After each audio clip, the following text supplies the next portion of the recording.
사랑이 우리 가운데 충만하기를 소망합니다. 이제 평안으로 인사하겠습니다. 주님의 평안 여러분과 함께. 옆 사람과도 인사하겠습니다. 부드럽고 따뜻한 사람이 됩시다. 겸손한 사람이 됩시다. 네, 어제도 눈이 내리고 오늘 아침에도 길이 미끄러웠을 텐데요. 길이 미끄러워도 또한 주님께 예배드리기 위해 오늘 우리는 이곳에 나왔습니다. 오늘은 대림절 세 번째 주일입니다. 다시 오실 주님을 기다리는 이 소중한 시간, 우리는 이 시간을 어떻게 보내야 하며 어떤 모습으로 보내야 하는지 우리의 모습을 다시 한번 돌아보는 시간이 되었으면 좋겠습니다. 오늘 특별히 야고보 사도는 우리에게 주님이 강림하실 때까지 길이 참으라고 권면합니다. 이제 성탄절이 얼마 남지 않았는데요. 성탄절은 날짜가 정해져 있죠. 우리는 날짜를 세면서 그날을 기다립니다. 저희가 어렸을 때는 참 성탄절 행사보다는 성탄절 이브 행사를 참 열심히 준비했던 것 같아요. 그래서 어렸을 때는 성탄절 이브 행사 준비하고 성탄절 이브 행사하고 끝나면 뭘 하죠? 새벽송 하러 갈 때까지 밤늦게까지 이제 새벽까지 저희 그때는 진짜 새벽송을 했어요. 새벽 3시, 4시 막 이때까지 밤새도록 기다리느라고 성탄절 이브에는 밤을 새는 날이었어요. 그래서 같이 학생들끼리 모여가지고 놀다가 그런 날은 선물 교환도 하고요. 그리고는 이제 새벽이 되면 눈이 많이 내려도 눈길을 헤치고 저는 시골 교회다 보니까 멀리서 오시는 분들도 많았어요. 그러면 그 먼 집까지 다 일일이 찾아다니면서 새벽송을 부릅니다. 그때는 새벽송을 불러도 신고하는 분들이 없었어요. 그래서 그때는 새벽송을 부를 수 있었어요. 지금은 새벽송을 부르고 싶어도 신고하시는 분들 때문에 할 수가 없어요. 얼마나 신고정신이 투철하신지 그런 기쁜 소식조차도 이제는 사람들이 용납하지 않는 시대가 된 것 같아요. 옛날에는 심지어 교회를 안 다니는 분들도 우리 교회 집사님들 가정 앞에서 이렇게 새벽송을 부르면 옆집 아주머니가 나와가지고 선물을 주고 가시는 분들도 있어요. 새벽송 부르느라고 수고한다고. 교회를 안 다니는데도요. 그런 것들이 보기 좋았나 봐요. 그래가지고 귤을 한 봉다리 주시기도 하고 그랬던 경험들이 있어요. 어떤 분들은 케이크를 준비해 주기도 하고요. 그러면서 참 즐겁게 보내고 나면 정작 성탄절 예배는 정말 졸려가지고 제대로 못 드렸던 기억이 나요. 어쨌거나 성탄절 하면 우리에게는 늘 즐겁고 행복했던, 그리고 늘 이왕이면 크리스마스에는 하얀 눈이 내리기를 바라는 마음으로 화이트 크리스마스를 위해서 기도하는 사람들도 있었습니다. 그런데 그렇게 즐거운 성탄절과 다르게 주님의 다시 오심을 기다리는 성도들의 삶은 어떠한가? 오늘 이 야고보서가 기록되던 당시에 초대교인들, 그들은 오직 다시 오실 주님만을 기다리며 이렇게 기도했어요. 주 예수여 속히 오시옵소서. 왜 속히 오라고 그렇게 간절히 기도했을까? 그것은 그들의 삶이 너무나 혹독했기 때문입니다.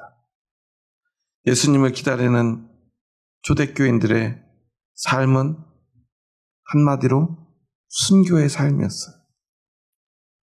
하루하루가 어쩌면 너무나 지옥 같았던 것 같아요. 사랑하는 형제들이, 가족들이 잡혀가고 옥에 갇히고 고문당하고 죽어가는 모습을 보아야 했습니다. 숨어 지내다 보니 삶은 피폐해지고 가난해졌습니다. 병들었습니다. 언제나 죽음의 위협이 도사리고 있었습니다. 그들을 향해 야고보는 말합니다. 형제들아, 주께서 강림하시기까지 길이 참으라. 보라, 농부가 땅에서 나는 귀한 열매를 바라고 길이 참아 이른 비와 늦은 비를 기다리나니 너희도 길이 참고 마음을 굳건하게 하라. 주의 강림이 가까우시니라. 이 팔레스타인 지역에는요, 꼭 비가 내려야 되는 때가 있대요. 그 비를 이른 비와 늦은 비라고 말합니다. 그런데 우리는 몇 월에 보통 뭐를 심죠? 농사를 안 지어봐서 잘 모르시죠? 우리가 씨를 뿌리는 거는 한 3월, 4월 이렇게 좀 일찍 하는데 이제 씨를 직접 우리는 뿌리지 않잖아요. 농업이 발달하다 보니까 지금은 이 씨를 뿌려서 처음에 모종을 만드는 거는 따로 아주 이렇게 환경을 잘 만들어 가지고 따로 한 다음에 모를 심어요. 그런데 예전에는 그런 농사법이 발달이 안 됐을 때는 논에다가 씨를 직접 뿌려야 했어요. 그런데 우리는 보통 씨를 뿌린다면 3, 4월 정도에 아마 씨를 뿌려야 됐을 텐데요. 이 팔레스타인 지역은 반대예요. 가을에 씨를 뿌립니다.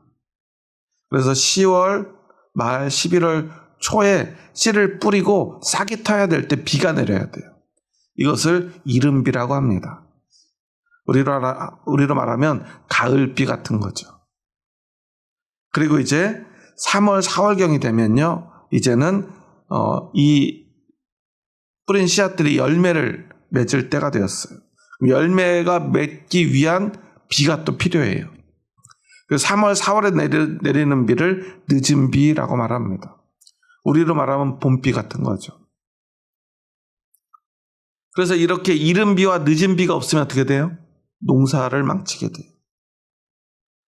성경에 보면 하나님께서 이른 비와 늦은 비를 내리시다니 라는 축복의 말씀들이 기록되어 있잖아요.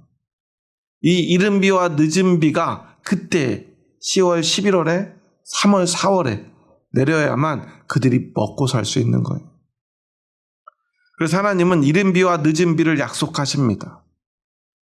무슨 말이죠? 너희들 먹고 살게 해줄게. 그런데 여기서 오늘 야고보는 이 농부가 기다리는 이른 비와 늦은 비에 대해 이야기해요. 농부에게 이른 비와 늦은 비는 너무나 간절하죠. 너무나 필요하죠. 이른 비와 늦은 비가 내려야만 뿌린 씨앗이 싹을 틔우고 그리고 잘 자란 곡식이 열매를 맺습니다.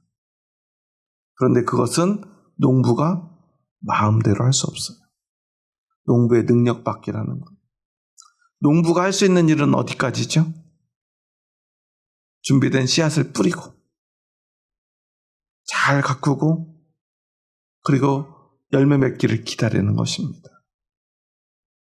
물론 풀도 뽑아주고 여러 가지를 해보겠지만 결국 싹이 트고 열매 맺는 가장 중요한 것은 무엇입니까? 하늘에서 때에 맞춰 비가 내리는 일이라는 거예요.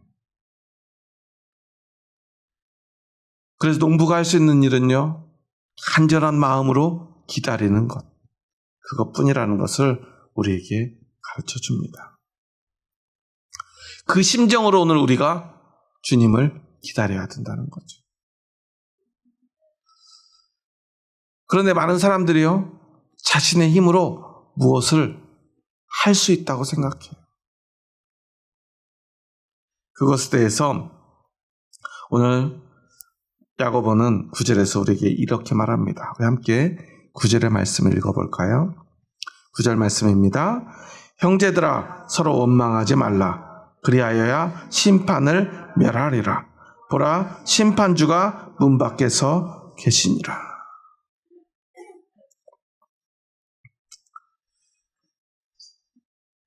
오래 기다려야 되는 사람들, 주님의 다시 오심을 기다려야 되는 사람들, 그들에게 있어 가장 큰 문제, 그것은 바로 서로 원망하는 것입니다. 이 원망하다라는 말을 보면 스테나조라는 단어를 사용하는데요.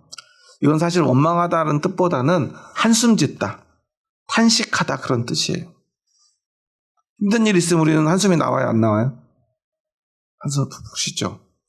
저희 어머니는 항상 제가 한숨을 쉬면 그래서 땅이 꺼지겠니? 그래요.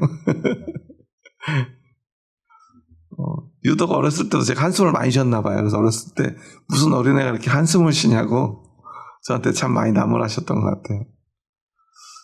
그런데 한숨을 쉬려고 쉬나요? 나도 모르게 한숨이 나오죠. 한숨 쉬는 건 잘못된 것입니까? 뭐 문제가 없는 것입니까? 한숨 쉬는 건 사실 크게 문제가 안 돼요.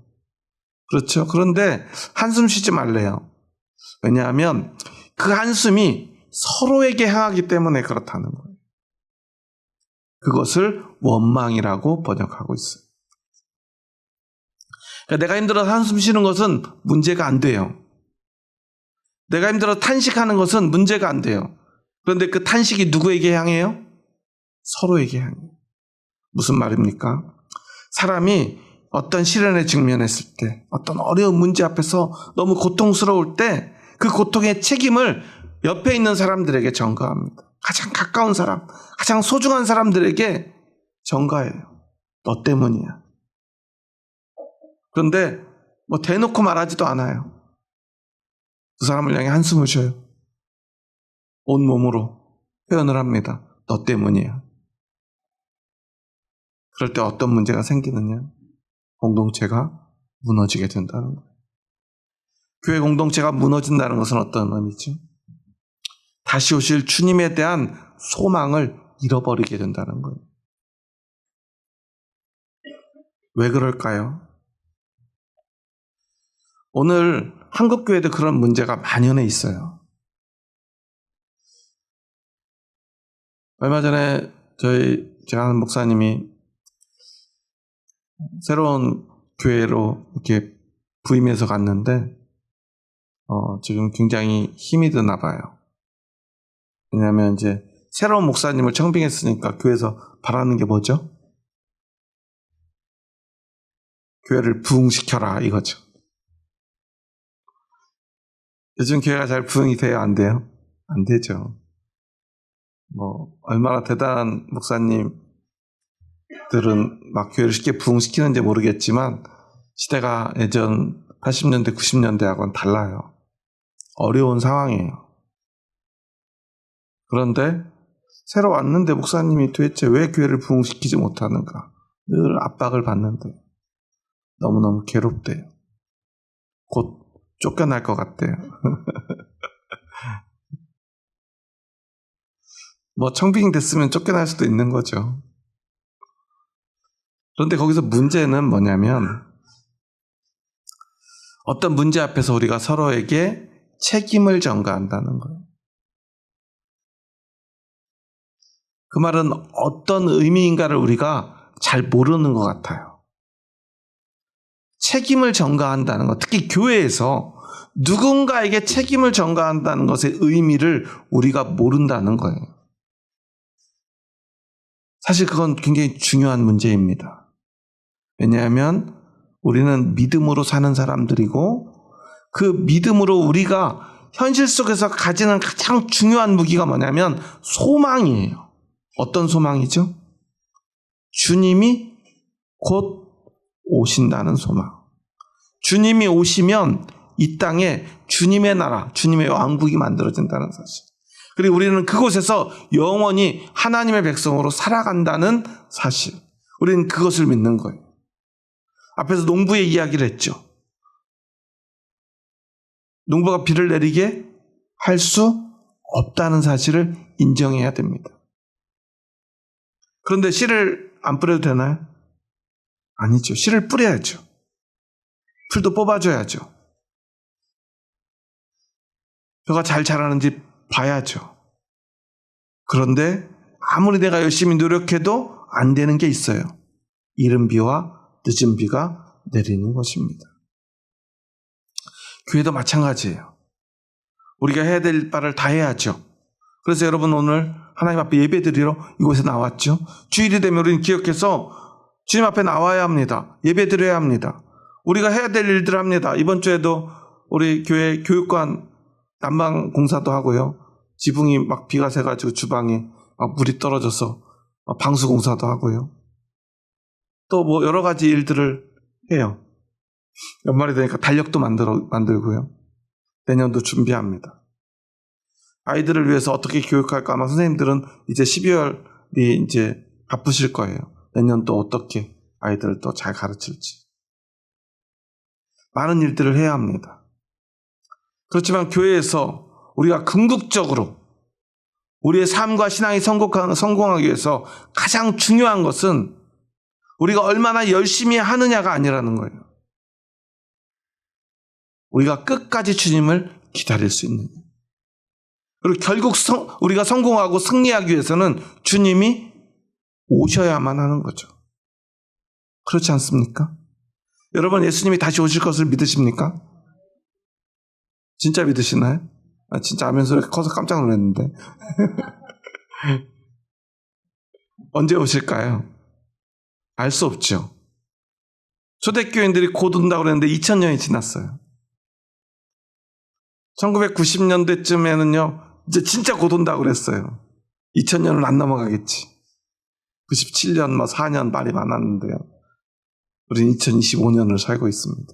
아직도 안 오셨습니다. 그런데도 여러분, 예수님이 오실 것을 믿으시죠? 그것이 바로 여러분의 소망, 그리고 믿음이고, 그것이 우리의 생명입니다. 그렇다면 우리는 그것을 기다리면 돼요. 그런데 그것을 기다리기보다 우리는 무엇을 해야 되는지를 자꾸만 이야기합니다. 넌 왜 이걸 안 해? 이걸 안 하니까 잘 안 되잖아. 이걸 못하니까 우리에게 어려움이 오잖아. 교회가 가난해지잖아. 힘들어지잖아. 초대교인들에게 어떤 일이에요? 어떤 일이 있었을까요? 초대교회의 가장 큰 어려움은 뭐였죠? 순교하는 거였어요. 사랑하는 형제가 붙잡혀가서 죽습니다. 모두가 슬프겠죠. 그런데 그때 누가 말합니다. 너 때문에 우리 김 집사님이 이번에 순교하신 거야. 네가 조심했어야지. 이런 말을 하는 순간 어떻게 될까요? 그게 왜 내 탓이야? 아니면 그게 내 탓이라고? 방어하는 사람이든 받아들이는 사람이든 누군가는 상처를 받고 고통을 받습니다. 그리고 그 책임이 누구에게 있는가를 서로 이야기하기 시작합니다. 그 공동체는 신뢰를 잃어가요. 그리고 이제는 어떻게 하면 죽지 않도록, 순교당하지 않도록, 잡혀가지 않도록 해야 되는가, 그런 문제에만 집착하게 돼요. 그곳에 무엇이 사라질까요? 소망이 사라지기 시작합니다. 그래서 교회를 무너뜨리는 가장 큰 문제는 바로 이 원망이 되는 거예요. 그래서 오죽하면요, 9절에서 원망하지 말라고 말하면서 뭐라고 그래요? 형제들아 서로 원망하지 말라. 그리하여야 심판을 멸하리라. 심판을 면하기 위해서 원망하지 말래요. 보라, 심판주가 문 밖에 서 계시니라. 심판주는 누구예요? 심판주는 누구예요? 예수님이죠. 예수님을 기다리는 사람이 지금 원망하면 어떻게 돼요? 문 밖에 계신, 이제 곧 문을 여실 심판주를 두려워하게 돼요. 이 얼마나 불행한 일입니까? 그 예수님을 기다리는 사람들이 예수님을 두려워하게 된다는 거예요. 아직 예수님이 오시지 않아서 두렵고 예수님이 오셔도 두려워요.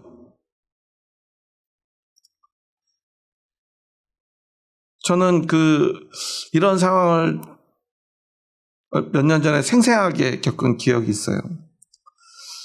제 아내가 갑자기 쓰러지고 가족들이 다 이렇게 몰려왔어요. 막 비가 억수로 오던 날이지 않습니까? 기억하시는 분들이 있을 텐데 정말 참 비도 많이 왔어요. 그래서 그때쯤에 뭐 최혜병 사건도 있었고요. 오송 참사도 있었는데 그때 참 비가 많이도 내렸어요. 안 좋은 일이 참 많았던 7월이었습니다. 불행한 일들이 많았어요. 제 아내가 쓰러져서 이제 도저히 회복할 수 없는 상황이에요. 그때 이제 저희 처형들이 이렇게 왔는데 저희 아내가 6남매 중에 그 유명한 6남매 중에 막내였어요. 큰 처형하고는 15살 차이가 나요. 거의 딸이죠. 그래서 그 처형의 남편 같은 경우는 막 제 아내가 막 아기 때 어렸을 때 유치원 다니고 할 때 모습을 기억하면서 많이 얘기를 해요. 막 결혼할 때 막 진짜 아기였는데 벌써 이렇게 커서 결혼했다고 저희 결혼할 때 그런 얘기도 했었는데 물론 너무나 슬퍼서 그랬겠지만 크창이 달려와서 첫 번째 저한테 한 말은 뭐냐면 내 동생 살려내라는 거였어요. 도대체 어떻게 했길래 이런 일이 생겼냐. 그러면서 하나님을 원망하기도 하고요. 저를 원망하기도 해요. 그때부터요, 제 아내가 결국은 며칠을 견디다가 결국은 하나님 품으로 갔는데요. 장례를 치르면서 저는요, 그 말이 계속 제 마음속에 남아가지고 이 일이 어쩔 수 없는 일이라는 말을 제가 저도 모르게 계속 변명처럼 하고 있더라고요. 나도 최선을 다하고 노력했지만 어쩔 수 없이 일어난 일이라는 거. 그리고 우리 아내가 그래도 잘 살다가 그리고 나름 막 불행한 삶이 아니라 그래도 주님 안에서 교회를 위해서 교회 안에서 행복하게 살다가 하나님 품에 갔다는 얘기를 저도 모르게 변명처럼 계속 하게 돼요. 근데 제가 너무 경황이 없어가지고 저희 아내하고 제일 친했던 절친들, 고등학교 친구들이 있는데 정말 친자매처럼 지내던 친구들인데 제가 그냥 아무 생각 없이 그냥 의정부에서 살다 보니까 의정부에서 있었던 사람들, 주변 사람들한테만 가까스로 연락을 하고 그냥 잊어버리고 있다가 마지막 날 장례식 둘째 날 저녁에 생각이 나가지고 아 맞다 제일 친한 친구들이 있었는데 연락을 못했네. 그래서 혹시나 하는 마음에 밤 12시가 다 됐는데 전화를 했어요.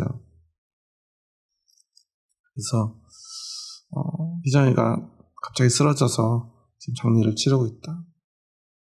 그러니까 너무 늦게 연락해서 미안하다고 알고만 있으라고 그랬는데요. 새벽 2시에 4시에 저기 멀리 익산 군산에서 바로 소식을 듣자마자 달려왔더라고요. 남편들하고 함께. 그런데 저도 모르게 그 친구들한테도요. 제가 변명을 하고 있는 거예요. 그것도 마지막에 하나님 앞에 갈 때 또 평안히 갔다고 그런 얘기들을 막 제가 주저리 얘기를 하는데 제일 제 아내하고 친했던 친구가 갑자기 제 손을 잡더니 그러더라고요. 그만하라고. 그런 얘기 안 하셔도 된다고 그러더라고요. 제가 그때 깨달았어요. 아, 처형의 그 말이 나에게 상처가 됐구나. 나도 모르게 내가 지금 제일 슬픈 사람인데 제일 아픈 사람인데 내가 지금 변명을 하고 있구나. 그걸 깨달았어요. 그때 너무나 부끄러웠어요. 지금 그냥 슬퍼하면 되는데 그냥 믿음도 없는 제 아내의 친구가 갑작스럽게 새벽에 와가지고는 제가 그 친구에게 이런저런 변명을 하니까 그런 얘기 안 하셔도 된다. 그러고는 아무 말 없이요. 한참 동안 영정사진만을 보고 있다가 눈물도 제대로 못 흘려요. 얼마나 슬픈지. 어떻게 이런 일이 생길 수 있는지. 그래서 아무 말도 못하고 가만히 서 있다가 그 뒤돌아서 가길래 고맙다고. 그 말밖에 할 수가 없었어요. 그런데 생각해보니까요. 오늘 말씀을 준비하면서 생각해보니까 초대교인들도 그럴 수밖에 없었겠구나. 사랑하는 가족이 어느 날 갑자기 잡혀가서 죽음을 당합니다. 너무나 끔찍하게 말이지. 늘 함께하던 형제들이 하나 둘 그렇게 죽어갑니다. 그때 누군가가 한마디만 원망하는 말을 하면 그 죄책감이 모든 사람들의 가슴 속에 남아요. 서로 정죄하게 되고요. 상처받게 되고요. 그때부터 누군가를 원망하기 시작합니다. 그러면 그 원망은 걷잡을 수 없이 이리저리로 마치 전염병이 퍼지듯 사람들 마음을 사로잡을 수밖에 없었겠구나. 너무나 괴로우니까, 너무나 슬프니까, 감당할 수 없으니까. 그러면 이제 그 공동체 속에는요, 주님이 다시 오실 날에 대한 소망보다는 서로 원망의 마음밖에는 남지 않게 되는 것입니다. 물론 오늘 한국 교회에 그런 고통이 있진 않아요. 하지만 작은 문제 앞에서 오늘 우리는 서로를 원망하기 바쁩니다. 목사님이 말씀을 좀 제대로 설교를 못하니까 교회가 부흥이 안 됩니다. 장로님이 좀 기도를 더 열심히 하시고 집사님들 좀 맨날 밥도 좀 사주고 교육부에 와가지고 좀 돈 좀 쓰셔야 되는데 돈을 안 쓰니까 교회가 부흥이 안 됩니다. 권사님들이 나가서 전도해야 되는데 전도 안 하니까 교회가 부흥이 안 되는 거 아닙니까? 교회가 어려운 거 아닙니까? 위에서는 또 뭐라고 그래요? 너희들 집사들 왜 열심히 예배 안 드리고 수요예배 새벽 예배 안 나와? 왜 교회 어려운 일 있으면 와서 봉사하는 사람들이 없어? 서로 원망하기 시작합니다. 질타하기 시작합니다. 그곳에는요, 더 이상 소망이 없습니다. 소망이 없는 교회는요, 더 이상 교회일 수 없다는 거예요. 우리는 오직 이 땅의 어떤 고통 앞에서도요, 주님이 다시 오실 그 소망으로 사는 사람들이에요. 제가 너무나 괴로웠지만 제 아내의 죽음을 받아들이고 그 죽음 앞에서도 하나님을 원망하지 않을 수 있었던 이유는 오직 그 믿음의 소망뿐입니다. 주님 믿다가 주님을 섬기다가 어떤 이유에서든 도저히 받아들일 수 없는 이유라 할지라도 그 생명이 끝나는 그날 우리는 그 생명을 주님이 받아주실 거라 믿습니다. 개인의 종말은 그렇게 찾아옵니다.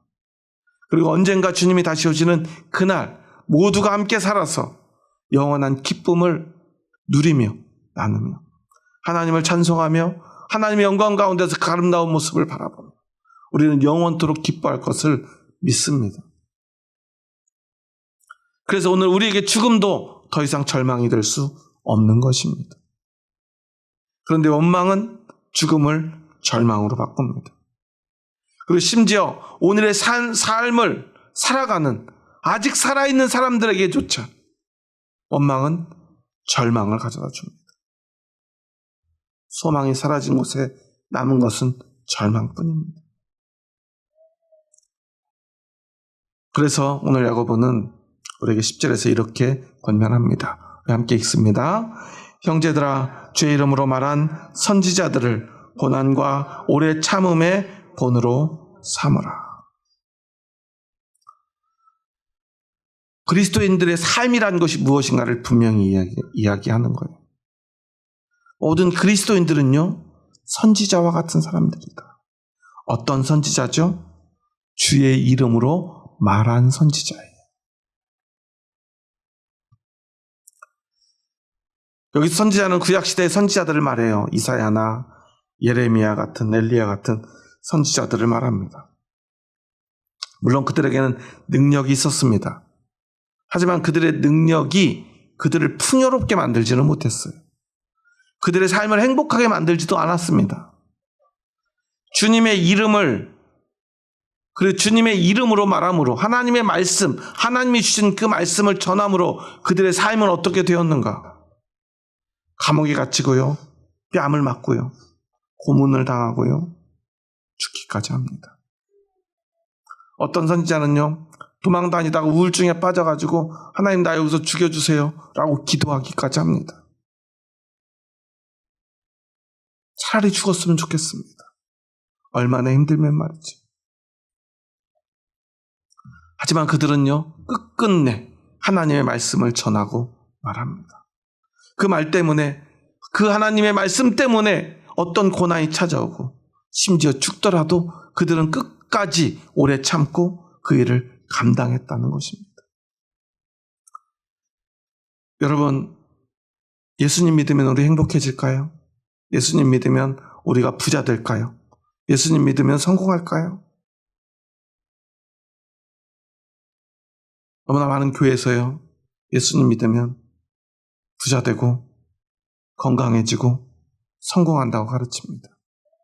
성공을 위해서 기도하라고 말합니다. 건강을 위해서 기도하라고 말합니다.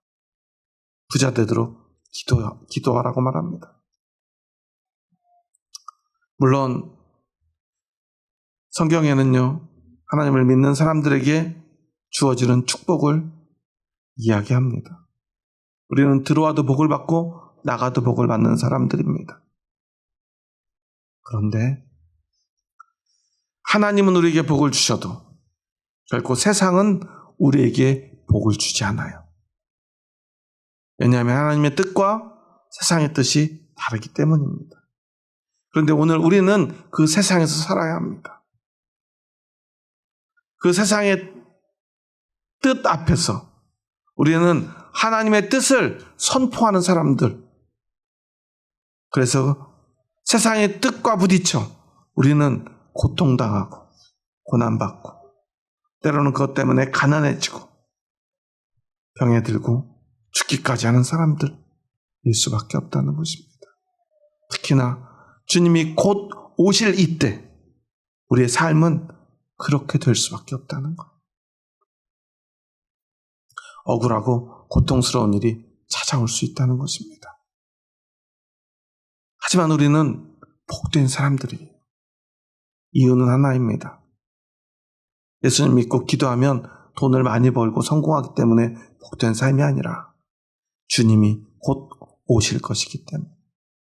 그때 우리를 심판하실 주님이 우리를 세상 사람들과는 다르게 심판할 것을 믿기 때문에 우리를 구원하시고 용서하시고 사랑하시며 너는 내 백성이야. 너는 내 형제야. 말씀해 주실 것을 우리는 믿기 때문에 우리는 오직 그 소망으로 살아갑니다. 여러분의 소망은 어디에 있습니까? 오늘 여러분은 왜 주님을 기다리십니까? 우리는 어떤 모습으로 주님을 기다려야 될까요? 저는 적어도 우리 예수정원교회 안에는요, 원망하는 말이 없었으면 합니다. 우리 교회가 부흥이 되고 잘 되고 또한 개인의 삶이 풍족해지고 건강해지면 너무나 좋겠지만 혹시 그러지 못한다 하더라도 우리는 원망할 이유가 없습니다. 왜냐하면 우리가 기다리는 것은 풍요와 성공이 아니기 때문이에요. 우리가 기다리는 것은 예수 그리스도가 다시 오시는 그날입니다. 그것은 우리가 잘하고 못하고의 문제가 아니지 않습니까? 물론 우리는 최선을 다해 잘해야 될 것입니다. 열심히 해야 될 것입니다. 하지만 그것이 주님의 다시 오심을 대신할 수 없습니다. 우리의 열심이 우리를 성공으로 인도하고 성공을 보장해 주지 않을 것입니다. 하지만 우리는 괜찮습니다. 반드시 승리할 것이기 때문입니다. 왜냐하면 주님은 반드시 오시니까요. 여러분 그것을 믿으시죠? 그렇다면 오직 주님께서 다시 오시는 날, 오늘 성경의 표현대로 하자면 주께서 강림하시기까지 오직 우리는 세상의 어떤 고난 앞에서도 당당하며 우리가 때로는 실수하고 넘어져도 다시 일어나서 끝까지 인내하며 주님 만나는 사람들 되었으면 좋겠습니다. 오직 그 소망으로 오늘을 살아냈으면 합니다. 그렇다면 우리 형제들에게 우리가 할 것은 오직 하나뿐입니다. 함께 손잡아주는 것입니다. 괜찮아. 주님이 곧 오시니까. 괜찮아. 좀 실수하면 어때? 괜찮아. 좀 실패하면 어때? 어려움 당해도 괜찮아. 주님이 오실 거야. 혹시 너무나 불행하게도 사랑하는 가족이 형제가 내 곁을 먼저 떠나야 한다면 그때도 우리는 서로에게 말해줄 수 있어야 합니다. 괜찮아. 주님 품으로 갔을 테니까. 그리고 주님 다시 오시는 날 우리 다시 만날 테니까. 이것이 바로 우리의 믿음인 것입니다. 여러분은 그 믿음이 있으시죠? 그 소망이 있으시죠? 오직 주님 다시 오실 그 소망으로 살아가는 저와 여러분이 되었으면 좋겠습니다. 마지막으로 한번 이렇게 인사하고 오늘 말씀을 마쳤으면 좋겠습니다. 그러면 옆 사람 보면서 한번 이렇게 고백해 볼까요? 옆 사람 보면서 한번 이렇게 고백합니다. 주님 믿는 것은 쉬운 일이 아닙니다. 힘들어도 서로 원망하지 맙시다. 주님이 다시 오실 것을 굳게 믿읍시다. 끝까지 인내합시다. 그리고 한번 이렇게 고백해 볼까요? 주님이 곧 오십니다. 꼭 오십니다. 여러분 이거 믿으시죠? 주님이 오시는 그날까지 우리 서로 사랑하며 손잡고 그날을 맞이했으면 좋겠습니다. 그날을 끝까지 기다릴 형제 자매들에게 사랑한다고 고백합니다. 주의 사랑으로 사랑합니다. 기도하시겠습니다. 하나님 감사합니다. 저희 부족하고 연약한 자들 사랑하셔서 저희들에게 참 소망을 허락하여 주시니 감사합니다. 주님께서 반드시 다시 오실 것이라는 그 소망, 오늘 우리는 그 소망을 붙들고 살아갑니다. 우리의 믿음의 가장 중요한 것은 다시 오실 주님을 믿는 것, 굳게 믿는 것임을 고백합니다. 우리가 굳은 마음으로 주님을 기다리는 것, 굳은 마음으로 오래 참는 것은 그저 열심히 최선을 다해 참는 것이 아니라 예수님이 다시 오실 것이라는 그 확신을 굳게 하는 것, 든든히 붙잡는 것임을 고백합니다. 하지만 때로 우리는 서로를 원망합니다. 일이 조금만 잘못되어도 누군가 책임질 사람을 찾습니다. 하지만 주님은 우리에게 책임을 물으려 이 땅에 오시는 것이 아니고 우리를 구원하시려고 이 땅에 오신다는 사실을 우리는 기억합니다. 오직 그날을 기다리며 오직 그날을 소망하며 서로 위로하며 손잡아주고 끝끝내 이 모든 고난과 시련을 이겨내고 주님의 그날을 맞이하는 저희들 되게 하여 주시옵소서. 예수님의 이름으로 기도합니다. 아멘.